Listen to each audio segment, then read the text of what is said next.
الحمد لله رب العالمين. اللهم صل على محمد وعلى آل محمد. أعوذ بالله من الشيطان الرجيم.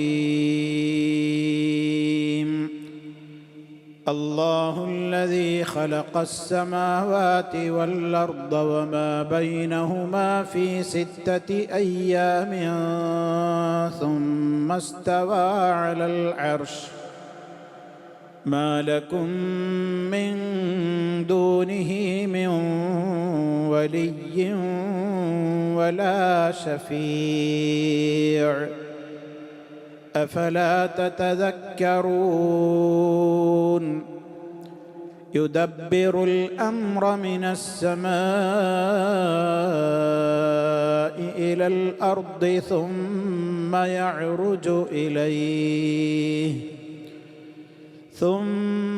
يعرج إليه في يوم كان مقداره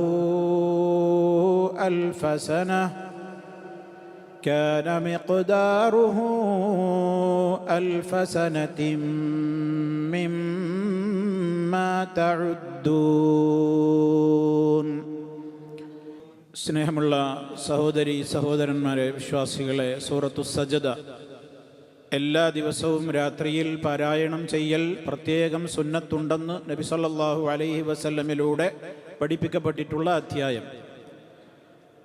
4 ആയത്തുകളാണ് കഴിഞ്ഞ നമ്മുടെ അവസരങ്ങളിലൂടെ വിശദീകരിക്കപ്പെട്ട് കഴിഞ്ഞത്. 5 മുതൽക്കുള്ള ആയത്തുകളാണ് ഇന്ന് നമ്മൾ പാരായണം ചെയ്ത് കേട്ടത്. അല്ലാഹു സുബ്ഹാനഹു വ തആലയുടെ സൃഷ്ടി വൈഭവം, അവൻ്റെ മഹാഖുദറത്ത്, അവൻ്റെ മാത്രമുള്ള കഴിവുകൾ, അവൻ്റെ മാത്രമുള്ള പ്രത്യേകതകൾ എല്ലാം ഓർമ്മപ്പെടുത്തുന്ന ആയത്തുകളാണ് പറഞ്ഞുകൊണ്ടിരിക്കുന്നത്. ആകാശഭൂമികളെയും അവയ്ക്കിടയിലുള്ളതിനെയും സൃഷ്ടിച്ചതും അതുപോലെ തന്നെ എല്ലാത്തിൻ്റെയും അധികാരം അവൻ തന്നെയാണ്. അതുകൊണ്ട് തന്നെ അവൻ സർവാധികാരിയാണ്. അവൻ സിംഹാസനത്തിലേറി നിങ്ങൾക്ക് അവന് പുറമേ ഒരു രക്ഷാധികാരിയോ ഒരു ശുപാർശകനോ ഇല്ല എന്നുള്ള കാര്യങ്ങളൊക്കെയാണ് കഴിഞ്ഞ നമ്മുടെ അവസരത്തിൽ വിശദീകരിക്കപ്പെട്ടത്. തുടർന്നുകൊണ്ട് അല്ലാഹു പറയുന്നത് യുദബ്ബിറുൽ അംറ. യുദബ്ബിറു, അവൻ നിയന്ത്രിക്കുന്നു. ദബ്ബറ യുദബ്ബിറു. ദബ്ബറ എന്ന് പറഞ്ഞാൽ നിയന്ത്രിച്ചു, കൺട്രോൾ ചെയ്തു. നിയന്ത്രണം എന്നുള്ളതിന് തദ്ബീർ എന്ന് പറയും. തദ്ബീർ എന്ന് പറഞ്ഞാൽ നിയന്ത്രണം. നിയന്ത്രിക്കുന്നവൻ എന്നുള്ളതിന് എന്ത് പറയും? മുദബ്ബിർ. അപ്പൊ യുദബ്ബിറു, അവൻ നിയന്ത്രിക്കുന്നവനാണ്, അവനാണ് നിയന്ത്രിക്കുന്നത്. അൽ അംറ, കാര്യങ്ങളെല്ലാം, സർവകാര്യങ്ങളും നിയന്ത്രിക്കുന്നത് അവനാണ്. മിനസ്സമായി ഇലൽ അർദി, 2 നിലക്ക് അവിടെ അർത്ഥം പറയും. മിനസ്സമായി ഇലൽ അർദി, ഒരർത്ഥം ആകാശത്ത് നിന്ന് ഇലൽ അർദി, ഭൂമിയിലേക്ക്. ആകാശത്ത് നിന്ന് ഭൂമിയിലേക്ക് എല്ലാ കാര്യങ്ങളും അവനാണ് നിയന്ത്രിക്കുന്നത്. ആകാശലോകത്ത് നിന്ന് അവൻ ഭൂമിയിലേക്ക് കാര്യങ്ങൾ അതാത് സമയങ്ങളിൽ അവതരിപ്പിച്ച് അതെല്ലാം നടപ്പിൽ വരുത്തി അതൊക്കെ നിയന്ത്രിക്കുന്നു എന്ന ഉദ്ദേശം. അപ്പം അവിടെ മിൻ എന്നുള്ളത് ഫ്രം എന്നുള്ള ഉദ്ദേശം, ഇല എന്നുള്ളത് ടു എന്ന് പറയുന്ന ആ അർത്ഥത്തിൽ. രണ്ടാമത്തെ ഒരു വ്യാഖ്യാനം മിനസ്സമായി ഇലൽ അർളി, ആകാശം മുതൽ ഇലൽ അർളി, ഭൂമിയുടെ അടിത്തട്ട് വരെ. ഇബ്നു കസീർ റഹ്മഹുള്ളയെ പോലെയുള്ള പല മുഫസ്സിരീങ്ങളും ആ നിലക്ക് അതിനെ വ്യാഖ്യാനിച്ചതായി നമുക്ക് കാണുവാൻ സാധിക്കും. അതായത് യതനസ്സലു അംറുഹു മിൻ അഅ്ലസ് സമാവാതി, 7 ആകാശത്തിൻ്റെയും മുകളിൽ നിന്ന് ഇലാ അഖ്സാ തുഖൂമിൽ അർളിസ് സാബിഅ, 7 ഭൂമിയുടെയും അടിത്തട്ട് വരെ, ആകാശം മുതൽ ഭൂമി വരെ എല്ലാം. അതിൻ്റെയും മീതെയാണല്ലോ അർശ്. അർശ് മുതൽ താഴെ ഏറ്റവും ഭൂമിയുടെ അടിത്തട്ടിന് പറയും ഫർശ് എന്നാ പറയാം. അപ്പൊ എല്ലാം മുകളിൽ നിന്ന് താഴെയുള്ളത് വരെ എല്ലാം ആരാണ് നിയന്ത്രിക്കുന്നത്? അവനാണ് നിയന്ത്രിക്കുന്നത്. യുദബ്ബിറുൽ അംറ മിനസ് സമാഇ ഇലൽ അർളി. ശരികരിക്കുമ്പോൾ മനസ്സിലാവും. സുമ്മ യഅ്റുജു, സുമ്മ പിന്നീട്, യഅ്റുജു കയറിപ്പോകുന്നു. അറജ, അറജ എന്ന് പറഞ്ഞാൽ കയറിപ്പോയി. യഅ്റുജു അതിൽ നിന്നുള്ളതാണ് മിഅ്റാജ്. കയറിപ്പോകുന്ന വസ്തു, ഗോവണിപ്പടി, എന്നൊക്കെ എന്തു പറയും? മിഅ്റാജ്. സുമ്മ യഅ്റുജു ഇലൈഹി, അവനിലേക്ക് കയറിപ്പോകുന്നു, പിന്നീട് അവങ്കലേക്ക് തന്നെ മടങ്ങുന്നു, അല്ലെങ്കിൽ കയറിപ്പോകുന്നു. ഈ കാര്യങ്ങളൊക്കെ ഏതാ കയറിപ്പോകുന്നത്? നേരത്തെ പറഞ്ഞ അൽ അംർ, അവൻ അവതരിപ്പിച്ച, അവൻ ഇറക്കുന്ന, അവൻ കൊണ്ടുവരുന്ന എല്ലാ കാര്യങ്ങളും അവസാനം അവങ്കലേക്ക് തന്നെ കയറിപ്പോകും. ഫീ യൗമിൻ, ഒരു നാളിൽ, ഒരു ദിവസത്തിൽ. ഫീ യൗമിൻ, ഒരു ദിനത്തിൽ. കാന ആയിരിക്കുന്നു, കാന ആയിരിക്കുന്നു, മിഖ്ദാറുഹു ആ യൗമിൻ്റെ അളവ്, ആ ദിവസത്തിൻ്റെ അളവ്. മിഖ്ദാർ, മിഖ്ദാർ എന്ന് പറഞ്ഞാൽ അളവ്, മിഖ്ദാർ അതിൻ്റെ അളവായിരിക്കുന്നു. അൽഫസന, 1000 കൊല്ലം. അൽഫസനത്തിൻ 1000 കൊല്ലം. മിമ്മ തഉദ്ദൂൻ, നിങ്ങൾ എണ്ണി വരുന്ന 1000 കൊല്ലം.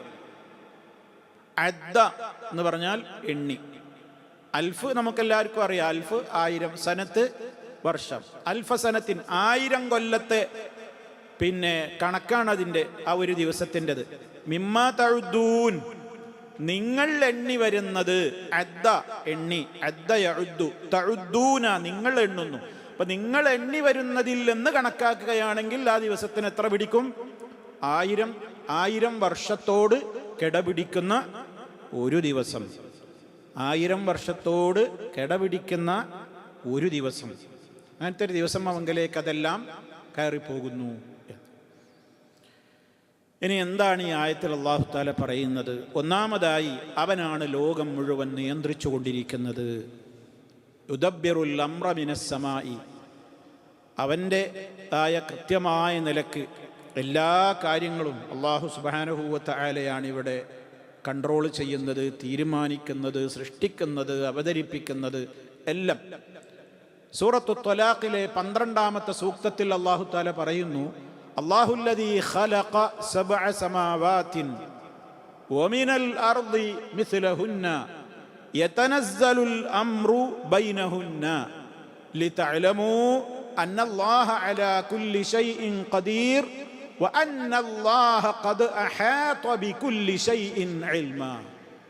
സൂറത്തു ത്വലാഖിലെ 12-ാമത്തെ ആയത്ത്. എന്താ അവിടെ അല്ലാഹു പറയുന്നത്? അല്ലാഹു അവൻ ആരാണ്?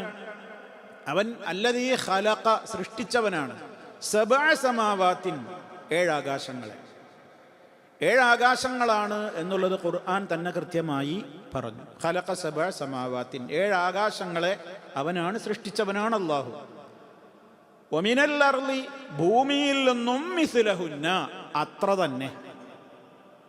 മിനൽ അർളി മിസ്ലഹുന്ന, ഭൂമിയിൽ നിന്നും അത്ര തന്നെ എന്ന് പറഞ്ഞാൽ ഹദീസുകളിൽ നമുക്ക് വ്യക്തമായി തന്നെ നബി സല്ലല്ലാഹു അലൈഹി വസല്ലം പഠിപ്പിച്ചിട്ടുണ്ട്. ഭൂമി എത്ര ഭൂമിയാണ്? 7 ഭൂമിയാണ്. അപ്പോൾ 7 ആകാശം, 7 ഭൂമി. അതിപ്പോൾ എങ്ങനെയാണ് നമ്മളത് കണക്കാക്കുക? എന്താണ് ഈ 7 ആകാശം? എവിടുന്ന അതിൻ്റെ അതിര് തുടങ്ങുന്നത്? എങ്ങനെ 1-ാം ആകാശം കണക്കാക്കുക? എങ്ങനെ 2-ാമത്തെ ആകാശം കണക്കാക്കുക? ഇതൊന്നും നമുക്കറിയില്ല. ശാസ്ത്ര ലോകത്തിന് പോലും അന്തമില്ല, അവർക്കും കണ്ടെത്താൻ കഴിഞ്ഞിട്ടില്ല. ഇവിടെ എന്താ 7 ആകാശം എന്ന് പറഞ്ഞാൽ എന്താ? ഇവിടെ 7 ഭൂമി എന്ന് പറഞ്ഞാൽ എന്താ ഉദ്ദേശം? എന്താണ് 7 ഭൂമിയുടെ അടിത്തട്ട്? ഒരു ഭൂമിയിൽ നിന്ന് അടുത്ത ഭൂമിയിലേക്കുള്ള ദൂരമെന്ത്? എന്താ അതുകൊണ്ടൊക്കെ ഉദ്ദേശിക്കപ്പെടുന്നത്? അല്ലാഹു അഅലം, കണ്ടുപിടിക്കാൻ സാധിച്ചിട്ടില്ല. നമ്മളെത്ര ദുർബലരാ അല്ലേ? എന്താ ഇവിടെ മുകളിലുള്ള നമ്മളെ അടുത്ത സമാഉദ്ദുനിയ, നമ്മുടെ അടുത്ത ആകാശത്തെ പറ്റി തന്നെ നമുക്കൊന്നും അറിയില്ല അല്ലേ? വലഖദ് സയ്യന്ന സമാഅദ്ദുനിയ ബിമസാബിഹ എന്ന് അല്ലാഹു തആല പറയുന്നു. വലഖദ് സയ്യന്ന സമാഅദ്ദുനിയ, നിങ്ങളോട് അടുത്ത ആകാശത്തെ നാം അലങ്കരിച്ചിരിക്കുന്നു. ബിമസാബിഹ, വിളക്കുകൾ കൊണ്ട്, നക്ഷത്ര വിളക്കുകൾ, വിളക്കുകൾ തൂക്കിയിട്ടിരിക്കുന്നു. വിളക്കുകൾ തൂക്കിയിട്ടതുപോലെ പ്രകാശം പരത്തുന്ന നക്ഷത്രങ്ങൾ. എന്താ അതൊക്കെ? നമുക്കറിയില്ല. ശാസ്ത്രം പലതും, ഗാലക്സികൾ, നെബുലകൾ, അങ്ങനെ പലതും, ഗ്രഹങ്ങൾ, മറ്റ് ബന്ധപ്പെട്ടതൊക്കെ പറയുന്നു എന്നുള്ളതല്ലാതെ എന്താ അതിനെ സംബന്ധിച്ച് അത് സൃഷ്ടിച്ച സൃഷ്ടാവായ അള്ളാഹുവിന് മാത്രമേ അറിയാൻ പറ്റുള്ളൂ. എന്താണ് 7 വാനം 7 ഭൂമി എന്നുള്ളതൊക്കെ. മഹാനായ നബി സല്ലല്ലാഹു അലൈഹി വസല്ലം യാത്ര പോയ മിഅ്റാജിന്റെ ഘട്ടത്തിൽ ഓരോ കവാടങ്ങൾക്കും വാതിലുകളുണ്ട് എന്ന് വ്യക്തമാണ് ആ ഹദീസുകളിൽ. നബി സല്ലല്ലാഹു അലൈഹി വസല്ലം ജിബ്രീൽ അലൈഹിസ്സലാമിന്റെ കൂടെയാണല്ലോ എവിടേക്ക് കയറിപ്പോകുന്നത്? വാനലോകത്തേക്ക് കയറിപ്പോകുന്നത്.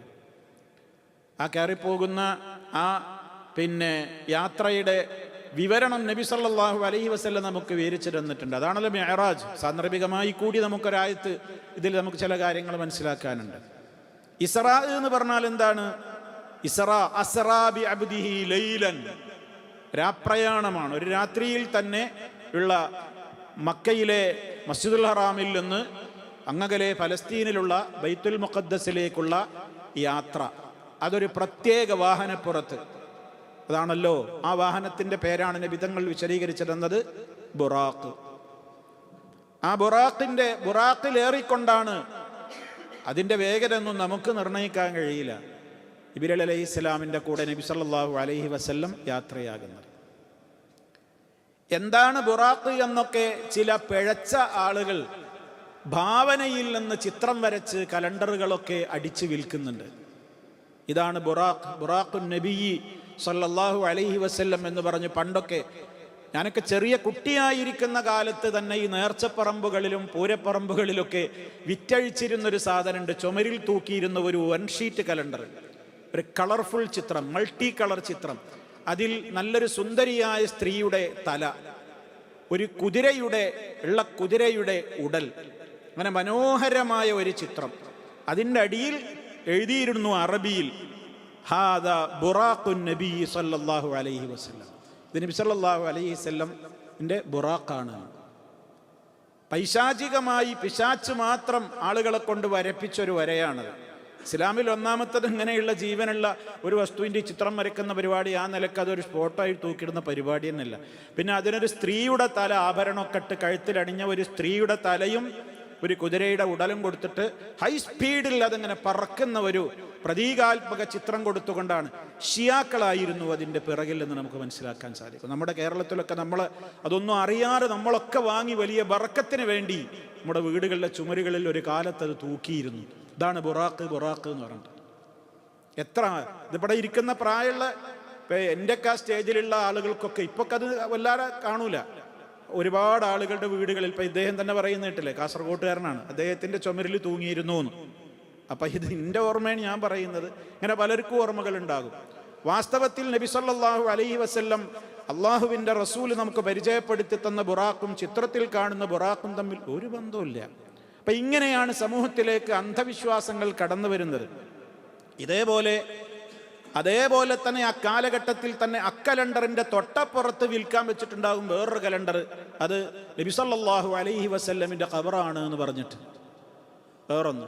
അങ്ങനെ വലിയൊരു ഒരു ഉയരത്തിൽ കെട്ടിപ്പൊക്കിയ വലിയൊരു ഖബർ, അതിന്മേ ഒരു വലിയ തലപ്പാവ് ഇങ്ങനെ ചുറ്റിയിട്ടൊക്കെ ഓർക്കുന്നുണ്ടാവും. കണ്ട ആളുകളുടെയൊക്കെ മൈൻഡിൽ ഇപ്പോൾ വരുന്നുണ്ടാവും അത്. എന്നിട്ട് അത് പറഞ്ഞു അതിനെന്താ നല്ല കളർഫുൾ, അതും കലണ്ടറാക്കിയിട്ട് വീടുകളിലും ഫ്രെയിം ചെയ്തിട്ടൊക്കെ വെച്ചിരുന്നത് അള്ളാഹിന്റെ റസൂലിന്റെ ഖബർ റൗളയാണിത് എന്ന് പറഞ്ഞിട്ട്. വാസ്തവത്തിൽ നബി സല്ലല്ലാഹു അലൈഹി വസല്ലമിന്റെ ഖബറും അബൂബക്കർ സിദ്ദീഖ് റളിയല്ലാഹു അൻഹുവിന്റെ ഖബറും ഉമർ ഖത്താബ് റളിയല്ലാഹു അൻഹുവിന്റെ ഖബറും ആയിഷമ്മ ബീവി താമസിച്ചിരുന്ന വീട്ടിൻ്റെ അകത്താണുള്ളത്. 3 ഖബറും ഒരു സ്ഥലത്താണുള്ളത്. ആദ്യം നബി സല്ലല്ലാഹു അലൈഹി വസല്ലമിന്റെ ഖബർ വന്നു, പിന്നീട് അബൂബക്കർ റളിയല്ലാഹു അൻഹുവിന്റെ ഖബർ വന്നു, പിന്നീട് ഉമർ ഖത്താബ് റളിയല്ലാഹു അൻഹുവിന്റെ ഖബർ വന്നു. ആ ഖബർ ഒക്കെ അതിൻ്റെയൊക്കെ മുമ്പ് തന്നെ റസൂലുള്ളാഹിയുടെ വഫാത്തിന്റെ മുമ്പ് ആ റൂം ആര് താമസിച്ചിരുന്ന വീടാ? ആയിഷമ്മ ബീവി റളിയല്ലാഹു തആല അൻഹയ്ക്ക് വേണ്ടി നിർമ്മിച്ചു കൊടുത്ത ഹുജറയായിരുന്നു അത്. ഹുജറാന്ന് അതൊക്കെ പറയും, വലിയ വീടൊന്നുമല്ലല്ലോ. മദീനത്തെ മസ്ജിദിനോട് ചേർന്ന് നിൽക്കുന്ന, മദീന പള്ളിയോട് ചേർന്ന് നിൽക്കുന്ന വീടുകൾ, അതാണ് ഹുജറകൾ. നബി സല്ലല്ലാഹു അലൈഹി വസല്ലമിന്റെ ഭാര്യമാര് 9 ഭാര്യമാരുണ്ടല്ലോ. ആ ഭാര്യമാർക്കൊക്കെ അതുപോലെ തന്നെ മാരിയത്തുൽ ഖിബ്തി, അവരൊക്കെ അടക്കം 10-11ഓളം ആളുകൾ, അവർക്കൊക്കെ താമസിക്കുവാനുള്ള കൊച്ചു കൊച്ചു മുറികൾ, അതാണ് ഹുജറത്തുൻ. അതിന്റെ ബഹുവചനാണ് ഹുജറാത്ത്. പരിശുദ്ധ ഖുർആനിലുള്ള ഒരു അധ്യായം തന്നെ അതിനെ സൂചിപ്പിച്ചുകൊണ്ട് സൂറത്തുൽ ഹുജറാത്ത്. പള്ളിയോട് ചേർന്നാ നിൽക്കുന്നത്, എന്നാൽ പള്ളിയിലല്ല, വീട് വേറെ തന്നെയാണ്. എന്നാൽ അവിടുന്ന് ഇങ്ങോട്ട് കാലെടുത്ത് വെച്ചാൽ മദീന പള്ളിയായി. അതുകൊണ്ടാണ് എത്രത്തോളം നമുക്കത് മനസ്സിലാകുന്നത് എപ്പോഴാണ്, അള്ളാഹുവിൻ്റെ റസൂൽ സല്ലല്ലാഹു അലൈഹി വസല്ലമ പള്ളിയിലായിരിക്കെ നബി സല്ലല്ലാഹു അലൈഹി വസല്ലമിൻ്റെ തലമുടിയും താടിയൊക്കെ നബി വീട്ടിലേക്ക് ഇങ്ങനെ ഇട്ട് തരുമ്പോൾ, ഞാൻ ഹൈലുകാരിയായിരിക്കുമ്പോൾ പോലും, മെൻസസ് പീരീഡിലായിരിക്കുമ്പോൾ പോലും ഞാൻ മുടി താടിയൊക്കെ ചീകി കൊടുക്കാറുണ്ടായിരുന്നു എന്ന് നമ്മുടെ ഉമ്മ ആയിഷ റളിയല്ലാഹു തആല അൻഹ പറയുന്നുണ്ട്. അപ്പൊ എത്ര അടുത്താണപ്പത്. അപ്പൊ ആ ഹുജറയിൽ നബി സല്ലല്ലാഹു അലൈഹി വസല്ലം ആ വീട്ടിൽ കടന്നിട്ടാണ് അള്ളാഹുവിന്റെ റസൂൽ വഫാത്തായത്. ആയിഷമ്മ ബീവിയുടെ മാറിനും വയറിനും ഇടയ്ക്ക് എൻ്റെ നെഞ്ചിൽ കിടന്നുകൊണ്ട്, ചാരി കിടന്നുകൊണ്ടാണ് അള്ളാഹുവിന്റെ റസൂൽ സല്ലല്ലാഹു അലൈഹി വസല്ലമ വഫാത്തായത്. ഇത്രത്തോളം അത് ആയിഷമ്മ ബീവി ഇങ്ങനെ വിവരിക്കുന്നുണ്ട്. അവസാന സമയത്ത് അവിടുത്തെ വായിൽ നിന്ന് ഇറ്റിയ ഒരു തുള്ളി ഉമിനീര് എൻ്റെ മാറത്തേക്ക് ഇറ്റിയപ്പോൾ അതിൻ്റെ തണുപ്പ് പോലും ഞാൻ അനുഭവിച്ചു, എനിക്ക് തോന്നുന്നു എന്ന് ഉമ്മ ആ മരണ വാർത്തയെ സംബന്ധിച്ച് നമുക്ക് പറഞ്ഞു തന്നിടത്ത് പറയുന്നുണ്ട്. ചുരുക്കി പറഞ്ഞാൽ ആ ഹുജറയിലാണ്, അവിടെ വെച്ചാണ് നബി സല്ലല്ലാഹു അലൈഹി വസല്ലം വഫാത്തായതിൻ്റെ ശേഷം പിന്നെ എവിടെ ഖബർ ഒരുക്കണം എന്ന് നബി സല്ലല്ലാഹു അലൈഹി വസല്ലമിൻ്റെ വഫാത്തിൻ്റെ ശേഷം സഹാബിമാർക്കിടയിൽ ചർച്ച ഉണ്ടായി. മക്കയിലേക്ക് കൊണ്ടുപോകണമെന്ന് ചിലർ പറഞ്ഞു, മദീനത്ത് അവിടെ തന്നെ പിന്നെ ബഖീയിലേക്ക്, അതാണല്ലോ പൊതു മഖ്ബറ, അവിടെ ഖബറടക്കാം എന്നുള്ള ചർച്ച. അങ്ങനെയൊക്കെയുള്ള പല ചർച്ചകൾക്ക് ശേഷം അവസാനം അബൂബക്കർ സിദ്ദീഖ് റളിയല്ലാഹു അൻഹു ആണ് പറഞ്ഞത്, അള്ളാഹുവിൻ്റെ റസൂൽ ഇപ്രകാരം പറയുന്നത് ഞാൻ കേട്ടിട്ടുണ്ട്. എന്ത്? അമ്പിയാക്കന്മാർ എവിടെയാണോ വഫാത്തായി കിടന്നതെങ്കിൽ അവിടെയാണ് ഖബർ ഒരുങ്ങേണ്ടത്. അപ്പൊ പിന്നെ തർക്കം തീർന്നല്ലോ. അപ്പൊ നബി സല്ലല്ലാഹു അലൈഹി വസല്ലം വഫാത്തായി കിടന്നത് ആരുടെ വീട്ടിലാണ്? ആയിഷമ്മ ബീവിയുടെ വീട്ടിലാണ്. അപ്പൊ അവിടെ തന്നെ അവർക്ക് വേണ്ടി എന്ത് ചെയ്തു? ഖബർ ഒരുക്കി. 3 ഖബറിനുള്ള സ്ഥലം. അപ്പം നബി സല്ലല്ലാഹു അലൈഹി വസല്ലമിൻ്റെ വഫാത്ത്, ഖബറടക്കം നടന്നതിൻ്റെ ശേഷം പിന്നെ ഉമ്മ താമസിക്കുന്ന വീടല്ലേ, ആയിഷമ്മ ബീവിക്ക് താമസിക്കണ്ടേ? അപ്പം എന്ത് ചെയ്തു? ആയിഷമ്മ ബീവിക്ക് താമസിക്കാനുള്ള ഇപ്പുറത്തുള്ള സ്ഥലത്തിൻ്റെ ഇടക്കായിട്ട് ഒരു കർട്ടനാണ് വിരിച്ചു. ഒരു കർട്ടൻ, ഇപ്പുറത്തെ ഖബർ, ആ ഖബറിൻ്റെ അപ്പുറത്തൊരു കർട്ടനാണ് തൂക്കി, അതിൻ്റെ അപ്പുറത്ത് ഉമ്മ കിടക്കും. ഇങ്ങനെയാണ് ആയിഷമ്മ ബീവി വഫാത്താകുവോളം അങ്ങനെ അവിടെ കിടന്നിരുന്നത്. പിന്നീട് ആ കാലഘട്ടത്തിൻ്റെ ഇടയ്ക്ക് അബൂബക്കർ റളിയല്ലാഹു അൻഹു വഫാത്തായപ്പോൾ അവിടെ തന്നെ ഖബറൊരുക്കി. ഉമർ റളിയല്ലാഹു അൻഹു വഫാത്തായപ്പോഴും അവിടെ തന്നെ കൊടുന്ന് ഖബറടക്കി. ഞാൻ പറഞ്ഞു വരുന്നത്, ആ ഖബറുകളൊന്നും ആരും കണ്ടിട്ടില്ല. സഹാബാക്കളുടെ ശേഷം, അതുപോലെ തന്നെ താബീയങ്ങളുടെയൊക്കെ ശേഷം പിന്നീടത് അല്പം പുനരുദ്ധാരണത്തിന് വേണ്ടി ഇടിഞ്ഞു പൊളിഞ്ഞു വീണപ്പോൾ അവിടെ പോയി കണ്ട അബൂബക്കർ സിദ്ദീഖ് റളിയല്ലാഹു അൻഹുവിൻ്റെയും പേരക്കുട്ടിയായ ഖാസിം റളിയല്ലാഹു തആല അൻഹു പറയുന്നുണ്ട്, ഞാൻ കണ്ടു.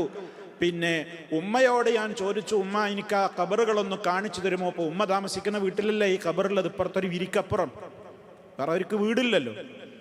അപ്പൊ ഉമ്മ ആ കർട്ടനൊന്ന് നീക്കിയിട്ട് ഞാൻ ആ ഖബറുകൾ കണ്ടു. ആ ഖബറുകൾ കണ്ടപ്പോൾ ഞാൻ 3 ഖബറുകളും കണ്ടത് ഒരു ചാൺ മാത്രം ഉയരത്തിലുള്ളതായിട്ടാണ് ഞാൻ കണ്ടത്. വളരെ വ്യക്തമാണ് ചരിത്രത്തിൽ. അതാണ് ഖബർ. ഇസ്ലാമിൽ നിയമം ഏതൊരാളുടെ ഖബറാണെങ്കിലും അതിൽ പണ്ഡിതനോ പാമരനോ സാധാരണക്കാരനോ രാജാവോ വ്യത്യാസമൊന്നുമില്ല. ആരുടെ ഒരു മുസ്ലിമിന്റെ ഖബറിന്റെ ഉയരം എത്രയേ പാടുള്ളൂ? സമനിലത്തിൽ നിന്ന്, ഭൂമിയുടെ സമനിരപ്പിൽ നിന്ന് ഒരു ചാൺ ഉയരം മാത്രമേ ഒരു ഖബറിനുണ്ടാകുവാൻ പാടുള്ളൂ. അതിന് തന്നെ അവർ പറഞ്ഞ നിയമം എന്താണ്?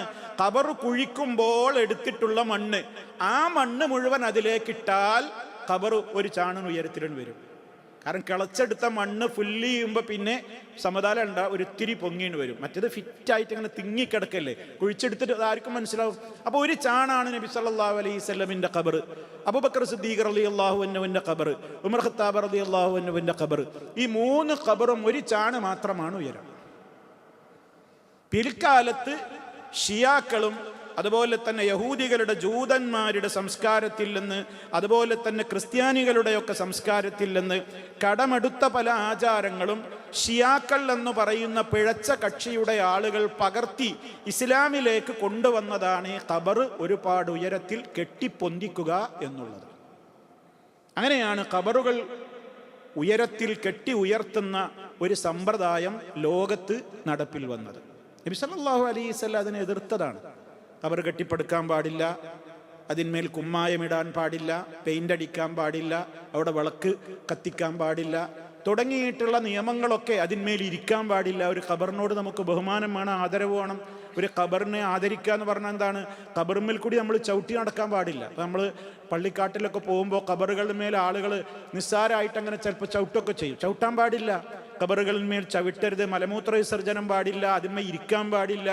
അതൊക്കെ അതിനോടുള്ള ആദരവാണ്. ഒരു മുസ്ലിമായ മനുഷ്യൻ മരിച്ചാലും അവൻ്റെ ഖബറിന് ആദരവുണ്ട്. ജീവിച്ചിരിക്കുമ്പോൾ അവനോടുള്ള ആദരവ് പോലെ അവൻ്റെ ഖബറിനോടും ആദരവുണ്ട്. അതുകൊണ്ട് തന്നെ ആ ഖബറിനെ വൃത്തികേടാക്കുന്ന, മലീമസമാക്കുന്ന, അതിന്മേൽ മാലിന്യം വിതറുന്ന, അതിമ മലമൂത്ര വിസർജനം നിർവഹിക്കുക, അയിമ ഇരിക്കുക, അയിമ ചവിട്ടുക പോലെയുള്ള കാര്യങ്ങളൊക്കെ അനാദരവായിട്ടാണ് ഇസ്ലാം പഠിപ്പിച്ചു തന്നിട്ടുള്ളത്. അതേ അവസരത്തിൽ അത് ബഹുമാനിക്കുകയാണ് എന്ന് പറഞ്ഞിട്ട് ഒരുപാട് കെട്ടിപ്പടുത്ത്, അതുപോലെ തന്നെ ഒരുപാട് അതിന്മേൽ പെയിൻ്റൊക്കെ വാരിത്തേച്ച്, പട്ടൊക്കെ മൂടി, അതുപോലെ അതിന്മേൽ പൂമാല ചാർത്തി, ചന്ദനത്തിരി കത്തിച്ച്, സാമ്പ്രാണി പുകച്ച്, അതുപോലെ തന്നെ ആ തലക്കുഭാഗത്തൊരു വലിയ പെട്ടി വെച്ച്, അതുപോലെ തന്നെ ആ രൂപത്തിലുള്ള പലവിധ പ്രവർത്തനങ്ങളും ചെയ്യുന്ന സമ്പ്രദായങ്ങളൊക്കെ പിൽക്കാലത്ത് വന്നതാണ്. അതുകൊണ്ട് തന്നെ ഞാൻ പറഞ്ഞു വരുന്നത് എങ്ങോട്ടാ ഇവിടുന്നാ പോയത്? ഈ കലണ്ടറിൽ കാണുന്ന ഈ കെട്ടിപ്പൊക്കിയ ഖബറുകൾ എന്ന് പറഞ്ഞിട്ട് നബിതങ്ങളുടെ ഖബറാന്ന് പറഞ്ഞ് കാണിക്കുന്നത് വ്യാജമാണ്, ശരിയല്ല. അപ്പൊ അത് മനസ്സിലാക്കി തരാനാണ്. അപ്പൊ സുഹൃത്തുക്കളെ, ഞാൻ പറഞ്ഞു വരുന്നത്, അങ്ങനെ ഈ 7 ആകാശത്തിലേക്ക് നബി സല്ലല്ലാഹു അലൈഹി വസല്ലമിന്റെ യാത്ര, അതാണ് മിഅ്റാജ്. മസ്ജിദുൽ ഹറാമിൽ നിന്ന് ബൈത്തുൽ മുഖദ്ദസ് വരേക്കുള്ള ആ പ്രയാണത്തിന് എന്തു പറയും? ഇസ്റാ എന്ന് പറയും. അവിടെ നിന്ന് അങ്ങോട്ട് മേലോട്ടുള്ള യാത്രക്കാണ് എന്തു പറയാ? മിഅ്റാജ് എന്ന് പറയാ. ഖുർആനിൽ ഇസ്റാഇനെ സംബന്ധിച്ച ഒരു അധ്യായം തന്നെയുണ്ട്. അതിന്റെ 1-ാമത്തെ ആയത്തിലാണ് ഇസ്റാ പറയുന്നത്, സൂറത്തുൽ ഇസ്റാ. ആ സൂറത്തുൽ ഇസ്റാഇന് തന്നെ മറ്റൊരു പേരുമുണ്ട്, സൂറത്തു ബനി ഇസ്രായീൽ. മിഅ്റാജ് സംബന്ധമായിട്ടുള്ള വചനങ്ങളൊക്കെ അല്ലാഹു തആല നമുക്ക് പഠിപ്പിച്ചു തരുന്നത് സൂറത്തുൻ നജ്മിലാണ്. സൂറത്തുൻ നജ്മിൽ അത് സംബന്ധമായിട്ടുള്ള കുറേ പരാമർശങ്ങൾ മുത്ത് മുസ്തഫ സല്ലല്ലാഹു അലൈഹി വസല്ലമ വാനാരോഹണത്ത് ആ യാത്രയിൽ ആകാശലോകത്ത് വെച്ച് കണ്ട അത്ഭുതകരങ്ങളായ വൃക്ഷം, ഇന്ദ സിദ്റത്തിൽ മുൻതഹ ഇൻദഹ ജന്നത്തുൽ മഅ്വ ഇദ് യഗ്ശ സിദ്റത മാ യഗ്ശ മാ സാഗൽ ബസർ വമാ തഗ ലഖദ് റആ മിൻ ആയാതി റബ്ബിഹിൽ കുബ്ര ഒക്കെ പറയുന്നത് മിഅ്റാജുമായി, യാത്രയുമായി ബന്ധപ്പെട്ടുകൊണ്ടുള്ള കാര്യങ്ങളാണ്. അപ്പൊ പറഞ്ഞു വരുന്നത്, ആ യാത്രക്കിടയിൽ നബി സല്ലല്ലാഹു അലൈഹി വസല്ലമ ഈ മിഅ്റാജ് കൊണ്ടുവരപ്പെട്ടു എന്നാ പറയുന്നത്. ബൈത്തുൽ മുഖദ്ദസിലെ യാത്ര അവസാനിച്ചിട്ട് ആകാശത്തിന്റെ മുകളിലേക്ക് നബിതങ്ങൾ കയറാൻ പോവുകയാണ്. ഇവിടെയൊക്കെ നമ്മൾ മനസ്സിലാക്കി വെക്കണം, ഈ യാത്ര തികച്ചും എന്തായിരുന്നു? ശാരീരികം തന്നെയായിരുന്നു. ചില ആൾക്കാർ പറയും അത് സ്വപ്നത്തിലാണ്. സ്വപ്നത്തിലാണെങ്കിൽ ഇപ്പൊ നമുക്ക് എവിടേക്കും പോയിക്കൂടെ? അതിലിപ്പോ എത്ര ബുദ്ധമുണ്ടോ? സ്വപ്നത്തിലാണെങ്കിൽ ഇപ്പൊ ഇവിടെ നബി സല്ലല്ലാഹു അലൈഹി വസല്ലമിന്റെ അത്ഭുത യാത്ര ആണ്, അതിനെപ്പറ്റി പറയണോ? നമ്മളൊക്കെ ഏതൊക്കെ രാജ്യത്തേക്ക് ഉറക്കത്തിൽ സ്വപ്നത്തിൽ പോകുന്നുണ്ട്? അതല്ല. അപ്പൊ ഇത് ശാരീരികം തന്നെയാണ്. അള്ളാഹുവിന്റെ റസൂലിന്റെ ശരീരം കൊണ്ട് തന്നെ ഉണ്ടായ യാത്രയാണത്. ശരീരം കൊണ്ട് തന്നെയാണ് ആ പോക്ക്. സുബ്ഹാനല്ലദി അസ്റാ ബി അബ്ദിഹി, തന്റെ അടിമയെ കൊണ്ട് രാത്രിയിൽ യാത്ര ചെയ്യിപ്പിച്ചവൻ മഹാപരിശുദ്ധൻ അള്ളാഹു തആല പറയുന്നത്. അപ്പൊ അങ്ങനെ വാനലോകത്തേക്ക് യാത്രയാകുമ്പോൾ 1-ാമത്തെ ആകാശത്തിന്റെ എത്തി. ഡോർ മുട്ടാണ് ജിബ്രീൽ. അപ്പോൾ അവിടുന്ന് 1-ാം ആകാശത്തിന്റെ കാവൽക്കാരനായ മലക്ക് ചോദിക്കുന്നു, മൻ അന്ത, ആരാ ഡോർ മുട്ടുന്നത്? താങ്കൾ ആരാണ്? ഇപ്പൊ ജിബ്രീൽ അലൈഹിസ്സലാം മറുപടി പറയുന്നുണ്ട്, അന ജിബ്രീൽ വ മഈ മുഹമ്മദുൻ സല്ലല്ലാഹു അലൈഹി വസല്ലം. ഞാൻ ജിബ്രീലാണ്, എൻ്റെ കൂടെ മുഹമ്മദും ഉണ്ട്. അപ്പൊ ആ ഡോറാണ് തുറന്നു കൊടുക്കുക. 1-ാം ആകാശത്തിന്റെ മുകളിൽ പോയി അവിടുന്ന് ചില കാഴ്ചകൾ കണ്ടു. 2-ാമത്തെ ആകാശത്തിന്റെ അവിടേക്കിന് മുത്ത് മുസ്തഫ സല്ലല്ലാഹു അലൈഹി വസല്ലം കയറിപ്പോയി. അവിടെയും ആ ആകാശത്തിന്റെ കവാടത്തിന്റെ ഉത്തരവാദിത്തം ഏൽപ്പിക്കപ്പെട്ട മലക്കിന്റെ ഇതേ ചോദ്യം, ജിബ്രീൽ അലൈഹിസ്സലാമിന്റെ ഇതേ മറുപടി. അങ്ങനെ 7 ആകാശത്തിന്റെയും അപ്പുറത്തേക്ക് എത്തിയപ്പോൾ ജിബ്രീൽ പറഞ്ഞു, ഇനി ഇവിടുന്ന് അങ്ങോട്ട് എനിക്ക് പ്രവേശനമല്ല, മുഹമ്മദെ താങ്കൾ മാത്രം പോകണം. അതിന്റെ അപ്പുറത്തേക്ക് ജിബ്രീലിന് പ്രവേശനമല്ല അലൈഹിസ്സലാം. അങ്ങനെ നബി സല്ലല്ലാഹു അലൈഹി വസല്ലം അവിടുന്ന് കയറിപ്പോവാണ്, റബ്ബിൻ്റെ സന്നിധിയിലെത്തുകയാണ്. അവിടെ വെച്ച് അള്ളാനെ കണ്ടോ കണ്ടില്ലേ എന്നൊക്കെ പണ്ഡിതന്മാർക്കിടയിൽ അഭിപ്രായ വ്യത്യാസങ്ങളുണ്ട്. നബി സല്ലല്ലാഹു അലൈഹി വസല്ലമിനോട് ചോദിക്കപ്പെട്ടു, നിങ്ങൾ റബ്ബിൻ്റെ തനി സ്വരൂപത്തിൽ കണ്ടോ? അള്ളാഹുവിൻ്റെ റസൂലിൻ്റെ മറുപടി നൂറുൻ അന്ന അറാഹു എന്നാണ്. പ്രകാശം, ഞാൻ അതിനെ എങ്ങനെ കാണാനാണ്? എന്നാൽ കണ്ടു എന്ന് പറയുന്നവരുണ്ട്. പണ്ഡിത ലോകത്ത് അഭിപ്രായ വ്യത്യാസമുണ്ട്. അള്ളാഹു ആലം. ഒരു കാര്യം ഉറപ്പാണ്, ഭൂമി ലോകത്ത് വെച്ച് ഒരു സൃഷ്ടിയും അള്ളാഹുവിനെ കണ്ടിട്ടില്ല. ഇനി മോമിനീങ്ങളൊക്കെ കാണും അള്ളാഹുവിനെ. അത് നാളെ എവിടുന്നാണ്? മഹ്ശറിൽ നിന്നാണ്. അത് മോമിനീങ്ങൾക്ക് മാത്രം കിട്ടുന്ന സൗഭാഗ്യമാണ്. അള്ളാഹ് ചെറുപ്പത്തിൽ ഓർമ്മ വെച്ച നാള് മുതൽ നമ്മൾ പറയാൻ തുടങ്ങിയ മഹത്തായ ഇസ്മുൽ അഅ്ളമാണത്, ആ പേരാണത്. ആ റബ്ബിനെ കാണുവാനുള്ള സൗഭാഗ്യം മുഅ്മിനീങ്ങൾക്ക് മാത്രം കിട്ടും. നമ്മൾ അള്ളാഹിനോട് ചോദിച്ചുകൊണ്ടേയിരിക്കുകയാണ്. അസ്അലുക ലദ്ദത്തൻ നളിരി ഇലാ വജ്ഹിക്കൽ കരീം. അല്ലാഹുവേ, ഞാൻ നിന്നോടിതാ യാചിച്ച് കേണപേക്ഷിച്ച് ചോദിക്കുകയാണ്. ലദ്ദത്തൻ നളിരി ഇലാ വജ്ഹിക്കൽ കരീം, നിന്റെ ഉദാരമായ ആ മുഖത്തേക്കൊന്ന് നോക്കി ആനന്ദിക്കാനും ആസ്വദിക്കാനുമുള്ള തൗഫീഖ് നീ എനിക്ക് തരണേ അല്ലാഹ് എന്ന് നമ്മൾ അള്ളാഹിനോട് ദിനേന ചോദിച്ചു കൊണ്ടിരിക്കുകയാണ്. അത് മുഅ്മിനീങ്ങൾക്ക് മാത്രമേ പറ്റുള്ളൂ. അതാണ് ഖുർആൻ പറഞ്ഞതും വുജൂഹു യൗമഇദിൻ നാദിറ ഇലാ റബ്ബിഹാ നാദിറ. ചില മുഖങ്ങളന്ന് വെട്ടിത്തിളങ്ങും. നല്ല ശോഭയുള്ള മുഖങ്ങൾ, അത് മുഅ്മിനീങ്ങളുടെ മുഖമാണ് പരലോകത്ത്. എന്തേ കാരണം? അവരുടെ റബ്ബിൻ്റെ മുഖത്തേക്ക് അവര്, ആ മുഖത്തിൻ്റെ ഉടമകളുടെ റബ്ബിൻ്റെ മുഖത്തേക്ക് അവർ നോക്കിയിരിക്കുകയാണ്. റബ്ബിനെ കാണാനുള്ള തൗഫീഖ് അവർക്ക് കിട്ടുള്ളൂ. പരിശുദ്ധ ഖുർആൻ തന്നെ സൂറത്തുൽ കഹ്ഫിന്റെ അവസാന ഭാഗത്ത് പറഞ്ഞിട്ടുണ്ട്, വമൻ കാന യർജു ലിഖാഅ റബ്ബിഹി, തൻ്റെ റബ്ബിനെ കണ്ടുമുട്ടണം എന്ന് ആരെങ്കിലും ആഗ്രഹിക്കുന്നുവെങ്കിൽ ഫൽയഅമൽ അമലൻ സാലിഹാ വലാ യുശ്രിക് ബിഇബാദത്തി റബ്ബിഹി അഹദാ. അവൻ എന്ത് ചെയ്യട്ടെ? യഥാർത്ഥത്തിൽ അവൻ സൽക്കർമ്മങ്ങൾ ചെയ്യട്ടെ, നല്ല നല്ല കാര്യങ്ങൾ ചെയ്യട്ടെ, അള്ളാഹുവിൽ യാതൊന്നിനെയും പങ്കു ചേർക്കാതിരിക്കുകയും ചെയ്യട്ടെ. അവർക്കേ അള്ളാഹിനെ കാണാൻ പറ്റുമോ?